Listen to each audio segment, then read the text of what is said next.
అమ్మా అమ్మా అర్జెంట్గా ఐస్ వాటర్ ఇవ్వు. ఈ ఎండ మామూలుగా లేదు. ఒక్క నిమిషం బయటికి వెళ్ళి వచ్చానంతే కళ్ళు తిరిగేస్తున్నాయి. అందుకే పుష్టిగా తినమని చెప్తాను. ఓ ఎండకి తట్టుకోలేవు, చలికి తట్టుకోలేవు. మా ముందు వాటర్ ఇవ్వమ్మా. అప్పుడప్పుడు కొబ్బరి నీళ్ళు, చెరుకు రసం తాగమని చెప్తాను. ఆహా, డ్రింకులు ఇప్పుడు తాగుతావా డ్రింకు? పోయేలా ఉన్నానే తల్లి, వాటర్ ఇవ్వు.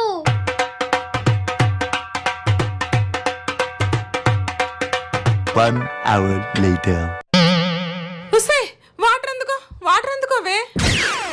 మోటార్ నిండిందో లేదని మేడ మీదకి వెళ్ళాను. వచ్చేసరికి గేర్లెక్కిపోయాను. కొబ్బరి నీళ్ళు, చెరుకు రసాలు తాగమంటే తాగవు. పూటకు 10 సార్లు టీ మాత్రం తాగుతావు. ఇప్పుడు పెట్టి వాళ్ళ టీ. నేనన్నానని నువ్వు కూడా అన్నావనుకో, నరికి పోగులెట్టేస్తాను. అమ్మను మించి దైవం ఉన్నదా? ఆత్మను మించి అర్థం ఉన్నదా?